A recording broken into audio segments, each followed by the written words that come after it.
This is the Next Best Series podcast. And today I am joined by one of the writers, the showrunner and producers of Say Nothing, Joshua Zetumer. Joshua, thank you so much for joining us today.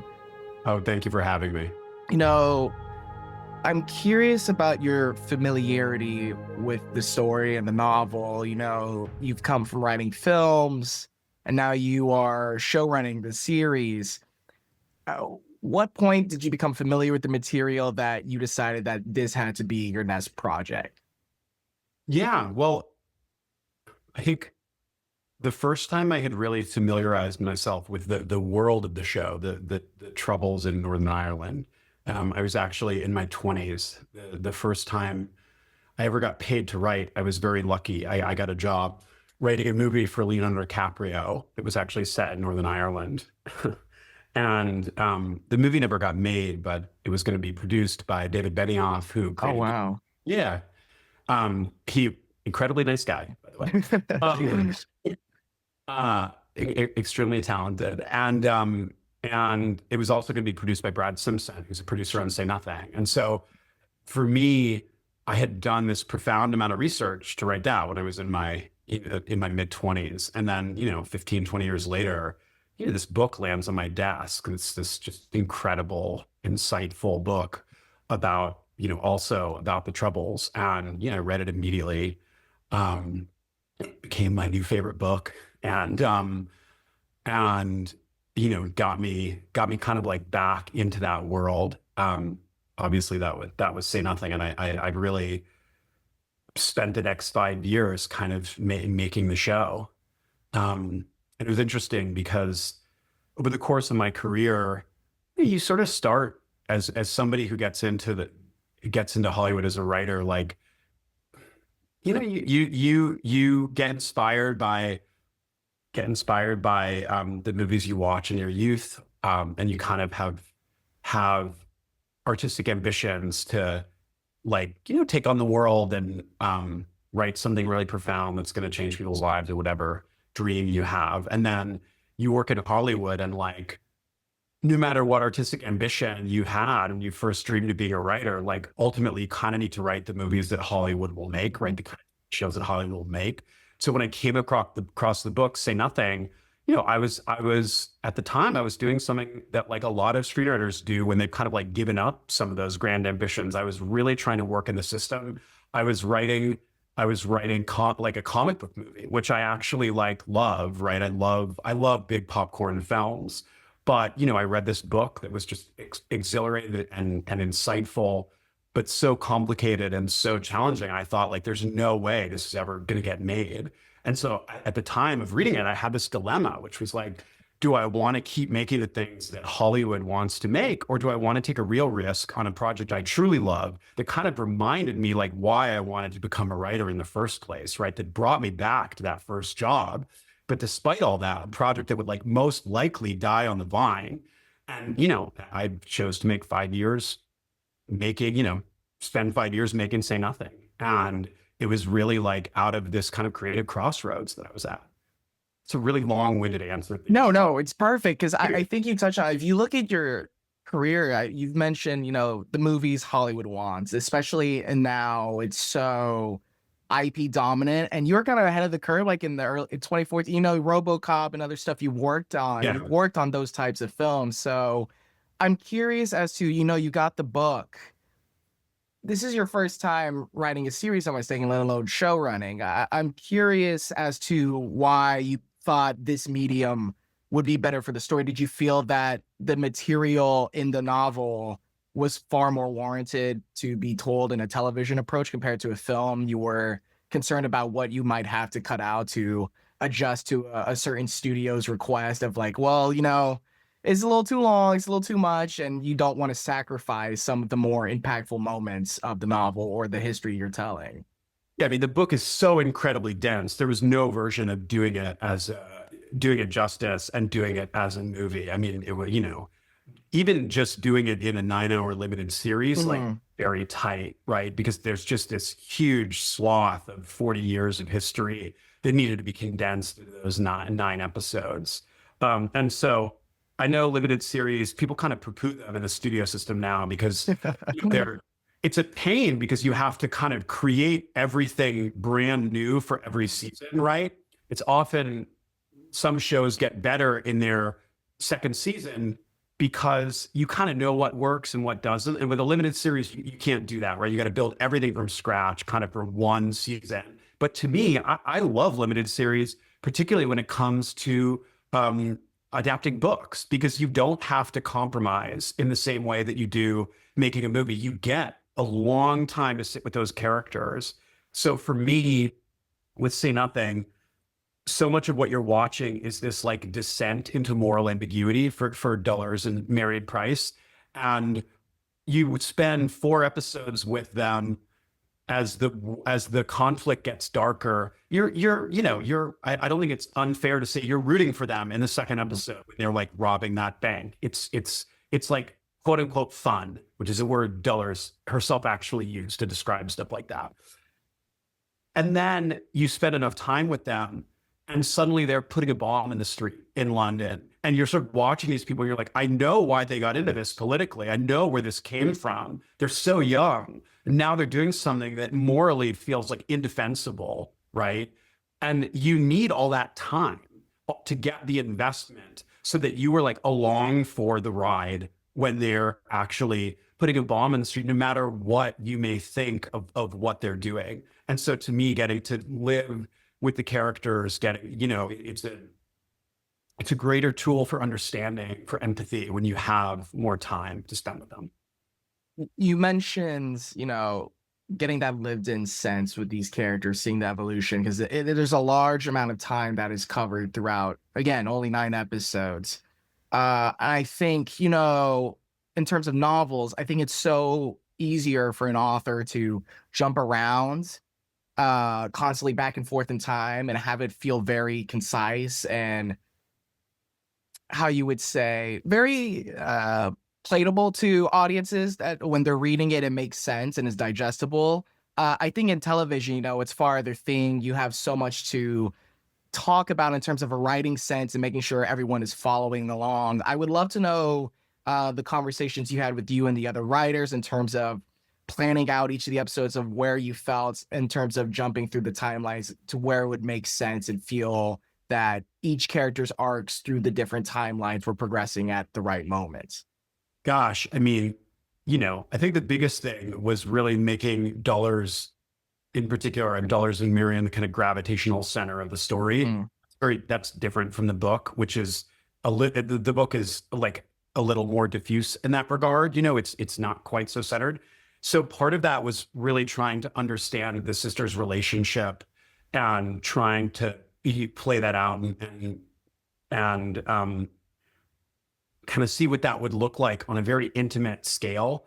I think one of my least favorite things in period shows is when the characters seem to be aware of that they're like living in history, right? It's deeply annoying. And so I really just wanted the scenes between the sisters to feel extremely intimate and what would it be like if you were out robbing a bank, like still lived with your parents, And so, which is like a flip thing to say, but it's like a very strange reality to be living in. I mean, in reality, Dollars and Marion were still students while they were doing some of these things, some of the revolutionary activities that they were doing. And they would go into the classroom and no one would be the wiser. But what was I going to say? But so now I've lost track of it. Now I've lost track of the question. But as far as breaking the story, it was a long process with me and the other writers. I had an absolutely brilliant writers' room. We had Kirsten Sheridan, who's an incredible writer, director. She was nominated for an Oscar for In America. She's the daughter of Jim Sheridan. She knew the story very intimately. We had Joe Murdaugh, who's another showrunner in his own right, created Woman in the Wall, and has written other films about Ireland and Irish history. And then we had Claire Barron, who's like an incredibly formidable New York playwright who's been nominated for a Pulitzer and, had so much insight into the sisters, wrote episode 6, which is, you know, the sisters at their most, you know, at their most intimate, their most vulnerable, you know, and then I was sort of like trying to steer the ship, really trying to like maintain the tone, the energy.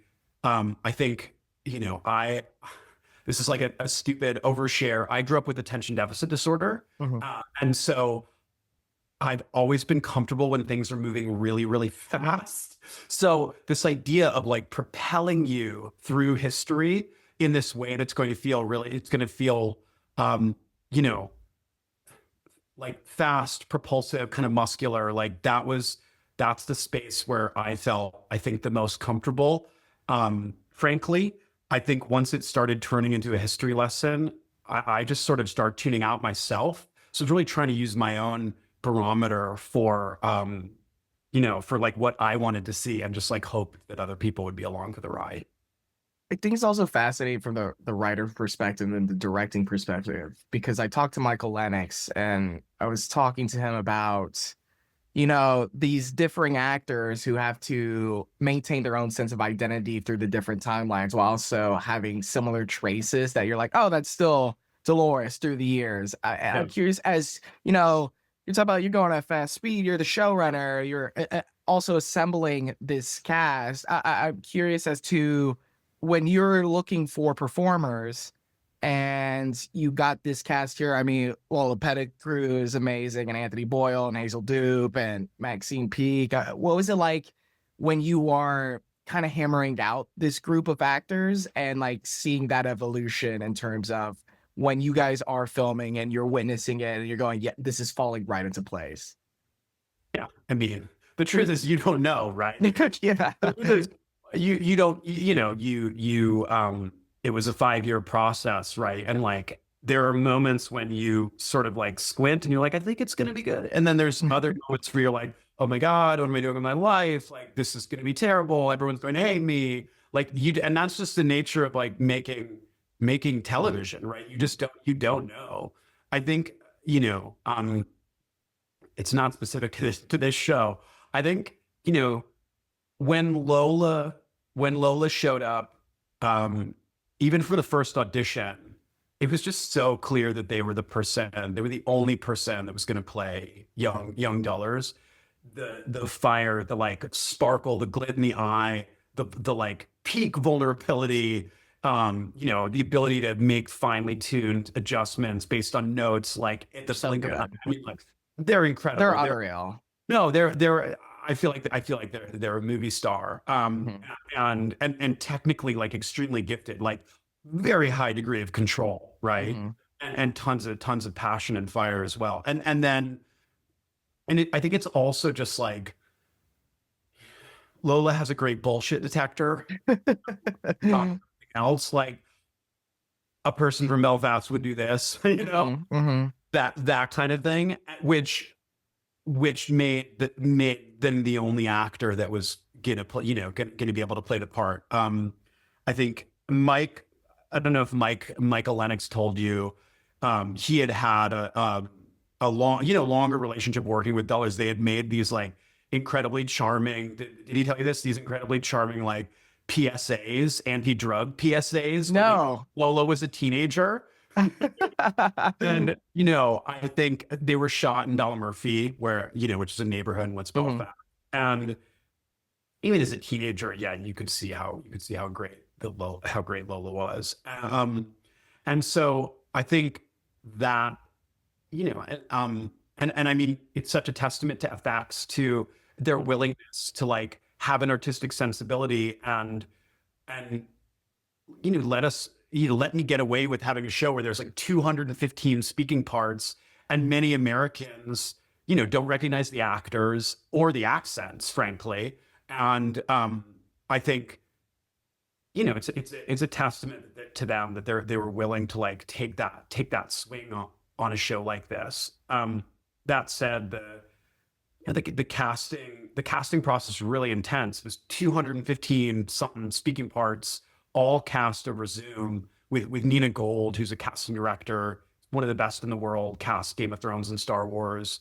And we were just trying to maintain a level of excellence so that like even the guy playing IRA gunman number 3 was going to feel authentic to the world of Belfast. And we were just, she and I and Michael Lennox were really just like grinding to make it as authentic as possible. And then there are people who are, not from Belfast who, people like Maxine, right, who were then going to have to take on these very sensitive roles and do it with grace and care. And Maxine was just like so brilliant from the first moment she stepped on set. She really understood the sort of like perverse nature of Dollars' sense of humor. And then she could also she also understood that she had to have all this charm and all this sparkle, but that she was kind of in some way curdled by alcoholism, trauma, stuff like that. In her later years, it's sort of like she was a bit like the celebrity who is like no longer having their like golden decade, right? Mm-hmm. Celebrity who's like hung out at the party for too long, and Dollars very much, it's a perverse thing to say. Dollars very much was a sort of celebrity because of the bombing of London, right? She sort of traveled in those circles, and it's almost like, when you think about revolutionaries, you think about people like this. It's almost like, well, what, Che Guevara had had almost like the luxury of dying young, and people like Dollars and Brendan, who are similarly revolutionary characters, Have to grow with it and deal with it. Have to keep living, and with the pain and the uncertainty of what they've done. Mm-hmm. It's I love that you mentioned Brendan, because Anthony Boyle and like Tom Von Lawler, like the first moments where you see them like doing the older version doing the interview, and then you see Anthony Boyle, I was like, oh, that's just perfect. Like they are just like spot on. Tom was studying Anthony. Tom, oh, really? I love Tom. He's brilliant and also incredibly kind. Mm-hmm. And I really tried to listen when he had thoughts about the character. He was studying Anthony. He was like, he has a really, Tom is I hope he doesn't mind me saying this. He's a very rigorous process where he is, that's delightful, but he goes deep.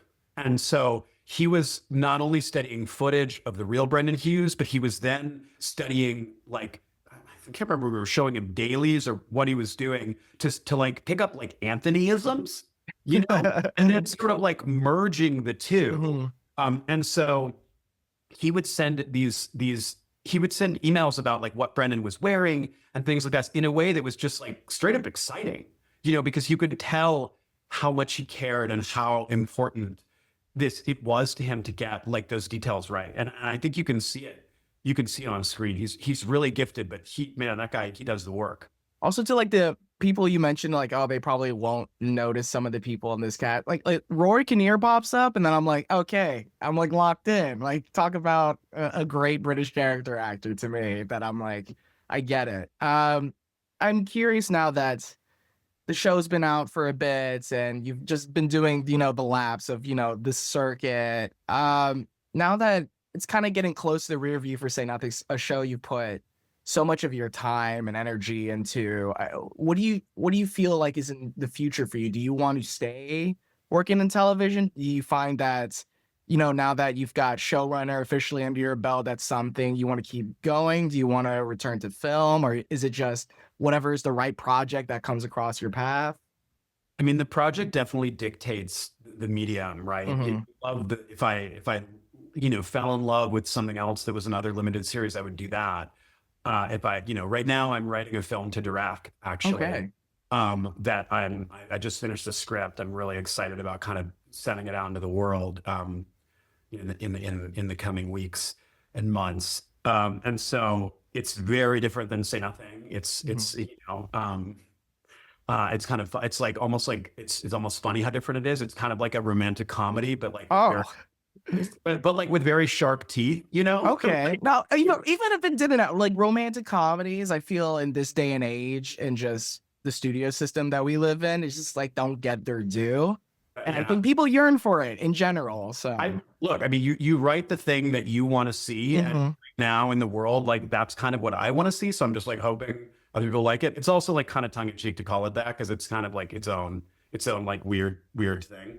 But no, I think for me, I loved show running. I mean, I loved it's like a silly job that shouldn't exist, you know, because like you're doing the job of three people, right? You know, writing, shooting, and editing.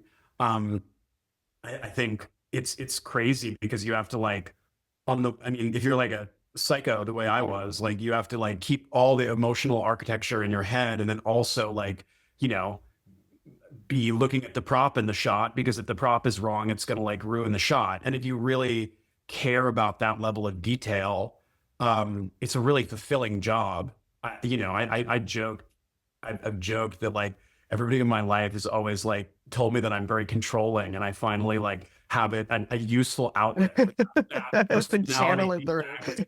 Yeah, no, and so you're sort of like you're holding on tight, but you don't want to hold on too tight because you can't step over. You have to like be a good person and make sure that you're treating people with respect and not just being like a controlling jerk. So you sort of are like, okay, how can I do this job and try to maintain a level of quality that like that you know will make everybody happy without slipping over into being like quote unquote difficult, you know, because nobody wants that. It's not good for the world.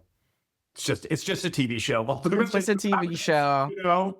But, you know, sometimes TV shows have impacts, and I think with what Say Nothing's about and the material and how still it is very timely to now is what has made it ring with a lot of people. And I think that also contributes to just what you and the team and the series have done. Josh, this has just been amazing. Again, I think Say Nothing was definitely like in my top 10 favorite shows of last year. I think it was one of the best shows of last year, and I'm just happy that all the success that has come from it for you and your team. So thank you so much for this. No, thank you. I appreciate it. I'm thrilled with how it's turned out, and it's been so long, you know, creating it, working on it. I'm just thrilled I get to keep talking about it, honestly. Thank you. All right, cheers.